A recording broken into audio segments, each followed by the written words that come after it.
20,000 சென்னையில ஒருத்தவங்க வந்து இப்போ ஏர்ன் பண்றாங்க அப்படின்ற மாதிரி வச்சுக்கலாம். அது வந்து மென்னா இருக்கலாம், இல்ல அப்படின்னா விமனா இருக்கலாம். அவங்க அவங்களோட சேலரியை எப்படி வந்து மேனேஜ் பண்றது? ஃபர்ஸ்ட் இருக்கிற எக்ஸ்பென்சஸ் வந்து தனியா பிரிச்சுக்கணும்.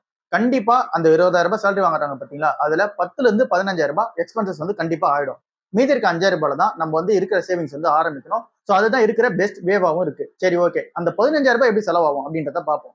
நீங்க ரூம் ரெண்ட் அண்ட் தென் இல்ல அப்படின்னா பிஜி இதை நம்ம கால்குலேட் பண்ணும்போது 7,000 இருந்து 10,000 வரைக்கும் சார்ஜஸ் ஆகும். இதை தாண்டி போகிறதுக்கான சான்சஸ் தான் இருக்கே தவிர இதுக்கு கீழே கிடைக்கிறதுக்கான சான்சஸ் இங்க சென்னை அண்ட் தென் பெங்களூர்ல இருக்குது கொஞ்சம் கஷ்டமா தான் இருக்கு.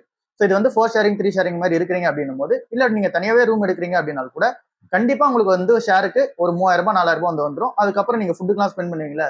ஸோ எப்படி கால்குலேட் பண்ணாலுமே 7ல இருந்து 10,000 வந்து வந்துடும் ரெண்டுக்காக மட்டும். அதுக்கு அடுத்ததான் ஃபுட்டுக்குன்னு பார்க்கும்போது அவுட் சைட் ஃபுட் எடுக்கிறீங்க அப்படின்னும் போது கண்டிப்பா 3ல இருந்து 4,000 செலவாயிடும். நம்ம கண்ணுக்கே தெரியாம இந்த மாதிரி அவுட் சைட்ல வந்து ஃபுட் சாப்பிடும் போது என்ன ஆகும் அப்படின்னா கண்டிப்பா 3,000 வந்து வந்துடும். அதை நீங்க ட்ராக் பண்ணும்போது தான் உங்களுக்கு அந்த ரெக்கார்டே வந்து தெரிய வரும். ஸோ இதையும் நீங்க ட்ராக் பண்ணி பாருங்க. அதுக்கு அடுத்ததான் இங்க மொபைல், ஓடிடி, அப்புறம் ஃபைபர் எதனா வச்சிருக்கீங்க அப்படின்னும் போது அந்த ஒரு சார்ஜஸ் நீங்க இன்க்ளூட் பண்ணி ஆகணும். ஸோ மினிமம் 400 500 இருந்து மேக்ஸிமம் 1,500 வரைக்கும் வரதுக்கான சான்சஸ் இருக்கு. இது வந்து பர் பர்சன் நம்ம சொல்லிட்டு இருக்குது. அடுத்தது கண்டிப்பா வீட்டுக்கு எல்லாருமே டிராவல் பண்ணி போவோம். அது பர் மந்த் ஒன்ஸ் வந்து நடக்கிறதுக்கான சான்சஸ் ஹெவியா இருக்கு. பர் மந்த் ட்வைஸ் கூட போவோம். சரி, ஓகே, இப்ப பர் மந்த்துக்கு ஒன்ஸ் போறோம் அப்படின்னாலும் கூட 1,000 டிராவல்கான ஸ்பெண்டிங்காவே இருக்கும். அதுக்கு அடுத்தது இங்க ஆஃபீஸ் டிராவல் வந்து பண்றதுக்கு 500 இருந்து 1,000 வரைக்கும் ஸ்பெண்டிங் ஆயிடும். ஸோ அதுக்கப்புறம் எங்கன்னா சுத்தினால் கூட இங்க வந்து ஒரு 1,000 வந்து ஸ்பெண்டிங் ஆயிடும். இதுக்கு வந்து நம்ம பப்ளிக் டிரான்ஸ்போர்ட்டா இல்ல அப்படின்னா நம்ம பைக் வச்சிருக்க மாட்டதை பொறுத்து அதிகமாகும், இல்ல அப்படின்னா கம்மியாகும். அதுக்கு அடுத்தா இருக்குது என்டர்டைன்மெண்ட் வந்து இருக்கு. கண்டிப்பா ஒரு 1,000 செலவிடும். அப்படி அந்த என்டர்டைன்மெண்ட்டுக்காக நம்ம போகும்போது அந்த டைம்ல அவுட் சைட் ஃபுட் வந்து எடுத்துப்போம்.